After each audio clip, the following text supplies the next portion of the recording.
2 Chronicles, chapter 33. Manasseh was 12 years old when he began to reign, and he reigned 55 years in Jerusalem. And he did evil in the sight of the Lord, like the abominations of the heathen, whom the Lord had cast out before the children of Israel. For he went back and built the high places, which Hezekiah his father had broken down.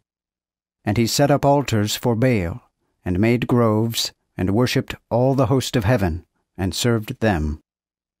Also he built altars in the house of the Lord, whereof the Lord had said, In Jerusalem shall my name be forever.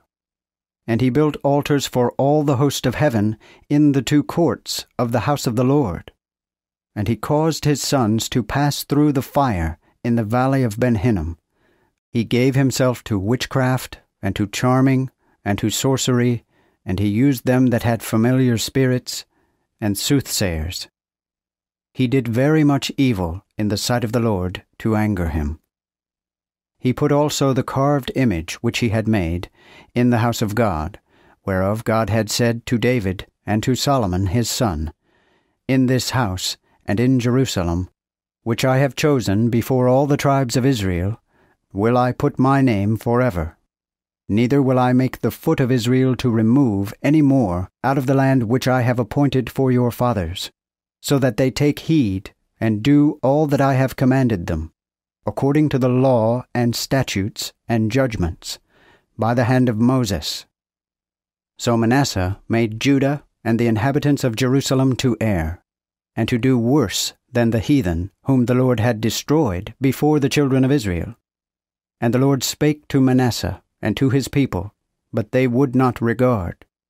Wherefore the Lord brought upon them the captains of the host of the king of Assyria, which took Manasseh, and put him in fetters, and bound him in chains, and carried him to Babel.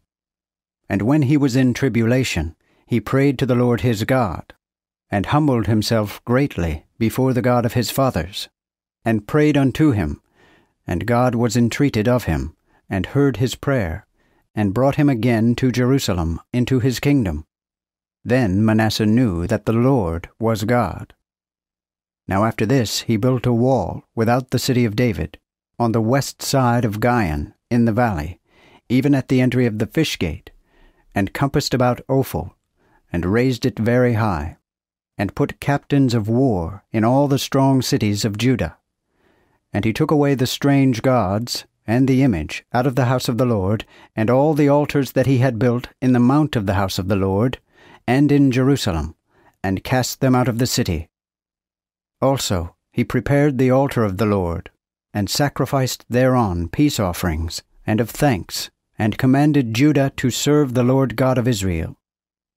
Nevertheless the people did sacrifice still in the high places, but unto the Lord their God.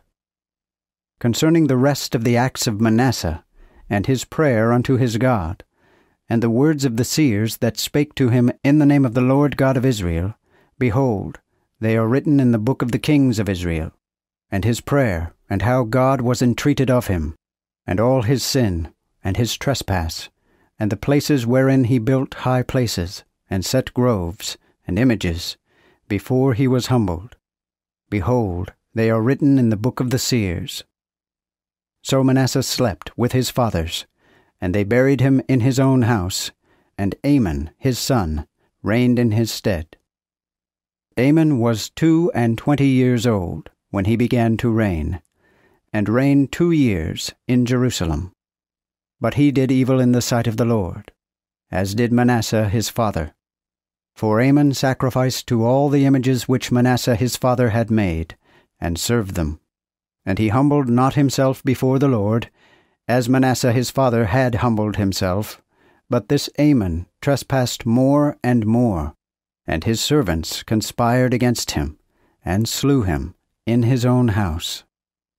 But the people of the land slew all them that had conspired against King Amon, and the people of the land made Josiah his son king in his stead.